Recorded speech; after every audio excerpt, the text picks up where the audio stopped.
Hello, and welcome to another episode of the Bourky Cabinet featuring AJ and Jessica. Today's episode is something special. We have an OKI, Ohio, Kentucky, Indiana, for those who don't know. But it's not only just an OKI, it's one of their reserve bottles.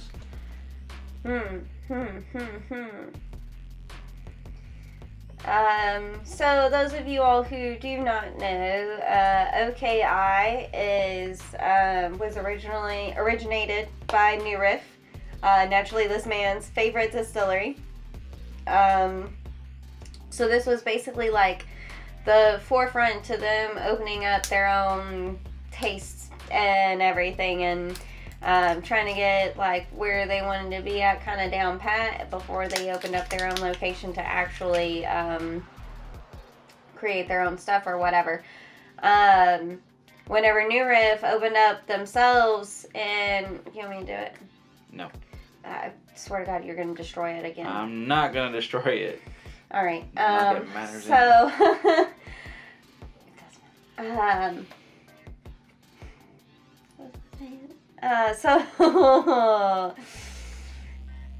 So New Riff started off as O.K.I, and then they switched over to using New Riff whenever they had their own distillery and everything, like I previously mentioned.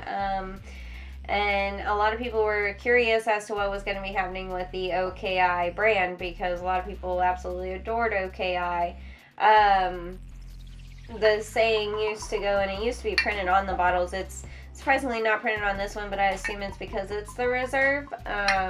But it was distilled in Indiana, bottled in Kentucky, loved in Ohio. Which is kind of unfair in my opinion, because I feel like I love it. And I'm not in Ohio, so rude. But yeah. But basically, so two Cincinnati entrepreneurs, they met up with New Riff and asked them if they could buy this name from them and their staple and whatnot, and New Riff offered to sell it over to them. They decided to keep on the tradition of going forth with the high rye class that they are constantly looking for, because New Riff is just a high rye bourbon. But the really, really cool thing with this one, just in case he didn't show you, here's the front. I did show that.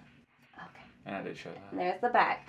But just to read this back to you, so it breaks it down for you on the back on the percentage of what bourbons and whiskeys they added to it. So like there's a 20% rye, and it's listed anywhere from 2007 to 2009. That's their original fill date. And then there's a 30% rye, that's 2009 to 2014 original fill date. 95% rye at 2008.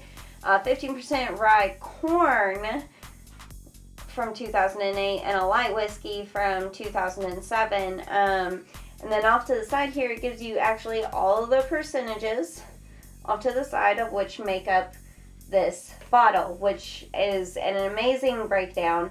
Most distilleries don't break things down for you like at this extensiveness, you know, so it's amazing that they even were willing to share those details. But yeah, awesome. So the only thing I really know of OKI is that, similar to what she was saying, is that it was what put New Riff out on the map. And that was really the only thing I kind of knew about him. Whenever I first heard about New Riff, I also saw an OKI. Didn't know what it was, thought it was just something else. But now I know, and I'm glad I was able to get a bottle. Thanks to her, naturally. And this one is 100 proof, just for those of you all who don't know, and it is distilled in Lawrenceburg, Indiana, like all MGP products. So I was pretty sure it was Lawrenceburg, but I was second guessing myself there for a second. I'm glad you were sitting there nodding your head. Yeah, because I already read it and I made sure. It smells like a New Riff. It does. I will say that immediately. Like, as much as we drink New Riff, and I'm used to that smell, it smells like a New Riff. Like a, maybe even like a single barrel New Riff. No, it smells like almost like a regular New Riff. Yeah, it smells like a regular New Riff to me, in my opinion. Because it's got those caramel notes, it's got them barrel notes, nothing significant stands out to it. Those single Alcohol barrels, each, yeah, the single barrels, I mean, each of them, like, have their own, like, ever so slight-esque taste on each one, you know what I'm saying, where you pick up. Yeah, but I don't think I'm going to pick it up on smells. Well, I mean, that's what I meant. Sorry, not by taste like actual on your taste buds, but taste up your nose. Alright, well, let's try this and see what we get.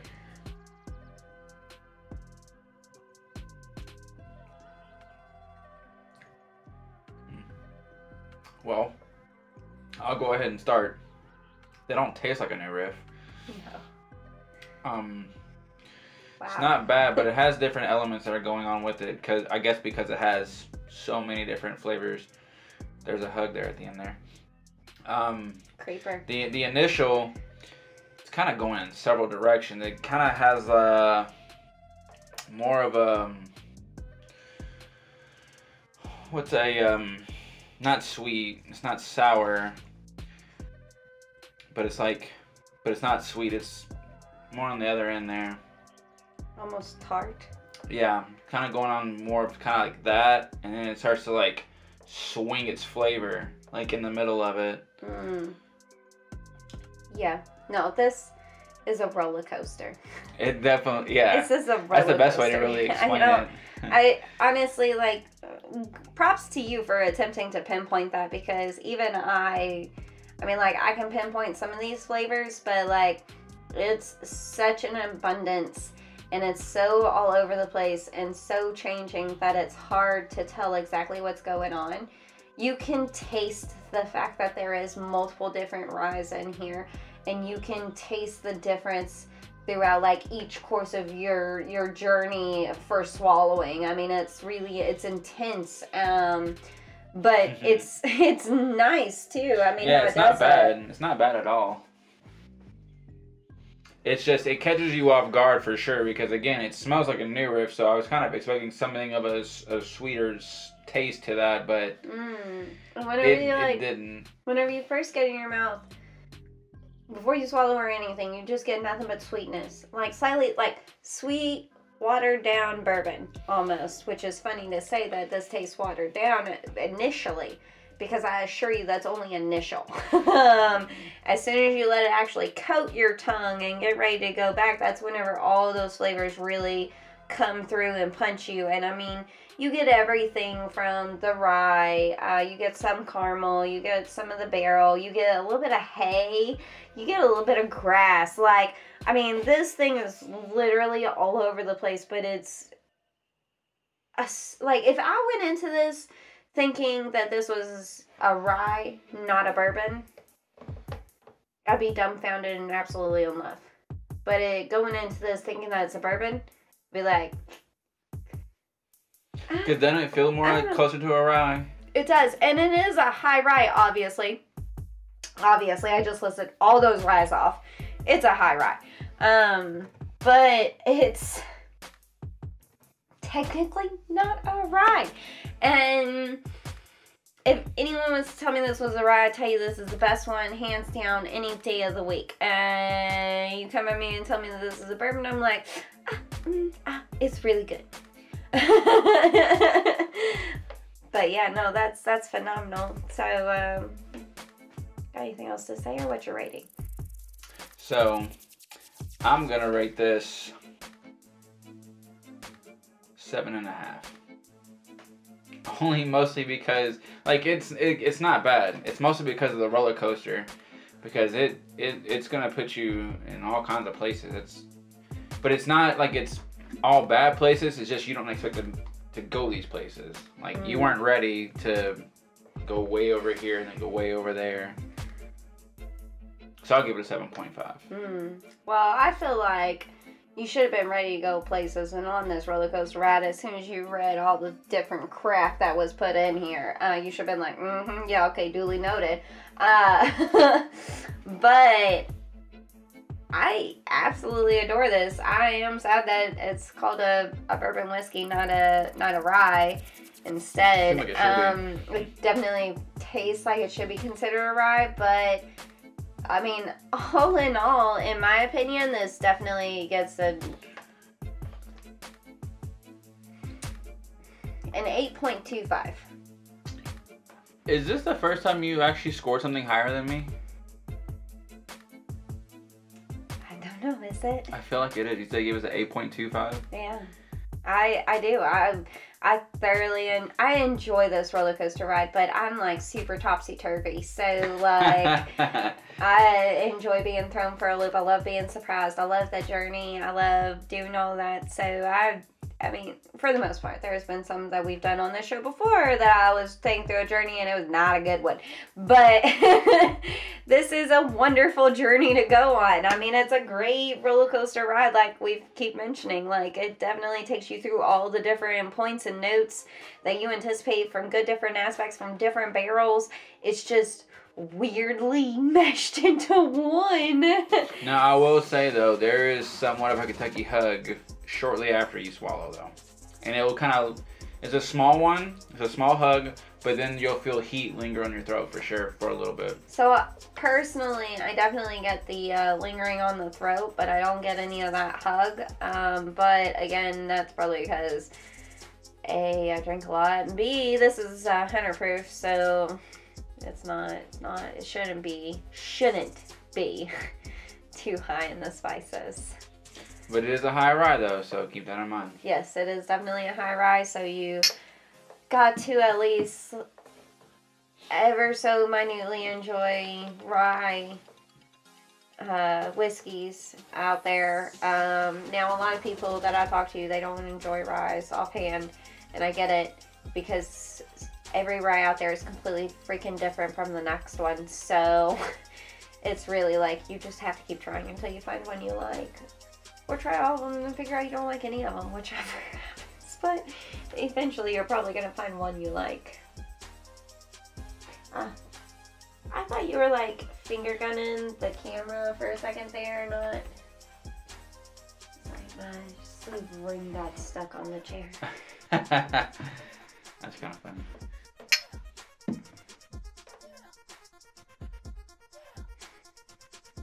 Did you need to sniff it again? Yeah. I just gotta sniff what I'm trying to put in my mouth. Well, I'm not gonna,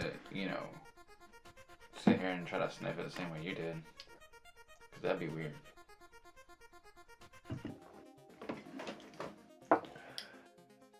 As a shot, it's so smooth. Not much of a roller coaster.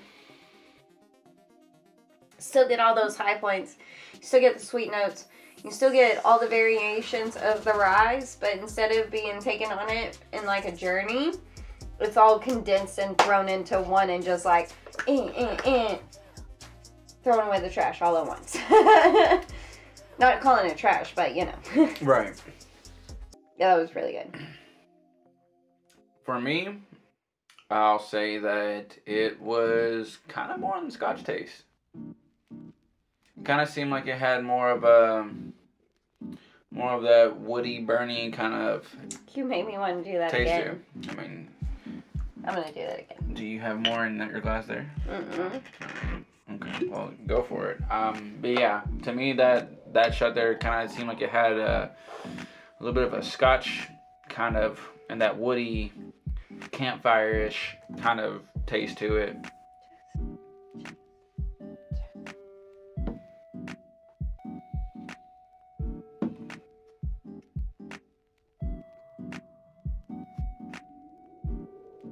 I don't get Scotch. I don't get Scotch. True. Well, I do. So But you'll have to go find the bottle and decide for yourself then at that point. You haven't even had many Scotches. No, but after you telling me with those backsetters, that's what that was like. Okay. Well, no, those backsiders were. And yes, very resemblance to Scotch. Which is what I got out of that. As a shot. I didn't get it as a sipper. I only got it as a shot. Interesting. So this just goes to prove that everybody's profile is completely different than the next. I don't get any Scotch flavors out of this at all. Yeah, so that's interesting. It's just...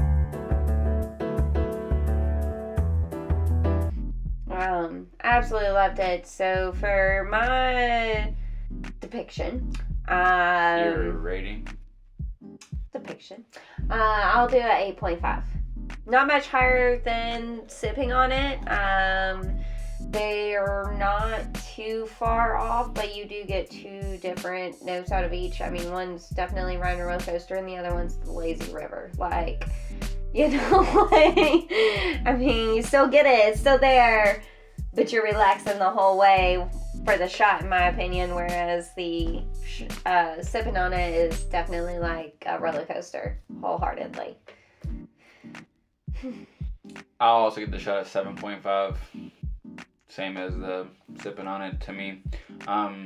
The scotch taste that I was getting from the shot, it wasn't that it was overwhelming. It's only like in the initial, almost like in the initial swallow. And then it turns into everything else, like she was saying, kind of conjoined into one. It's just you get it for a brief, like a few moments there. You'll get the scotch, and then it turns into everything else condensed.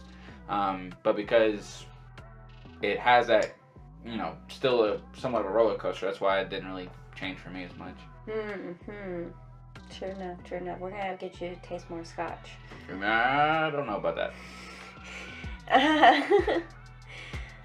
But yeah, no, this was all around like a really good one. A great sipper.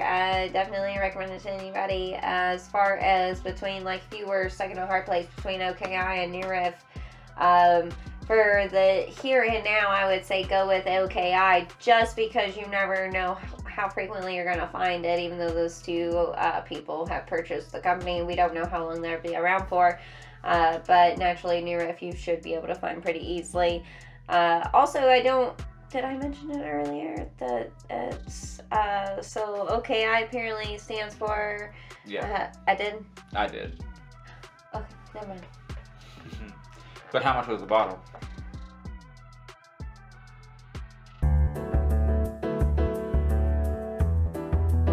Why did you remind me? That took a second. Oh, it was like $90, wasn't it? Yes, it was around $90. $90. It was $89.99 before tax. And I almost didn't buy this bottle because of said fact. But it's okay, we got it. But I'm glad I did. I did. It was a good investment. This is a great bottle. I love the roller coaster we go on with it. I enjoy it. That's all I have to say. I enjoy it. I will say I also did enjoy it. It wasn't like it's bad or anything. I definitely did enjoy it. It's an experience for sure. So in the next episode, as you can see, it's gonna be something like this, somewhere around here. If you want to, you all can pick one. If not, we'll pick one. So yeah, shout out whatever you all may be interested in seeing, and you know, definitely take it in consideration and probably do it next time because we have a hard time deciding ourselves. So so until then, aja matane.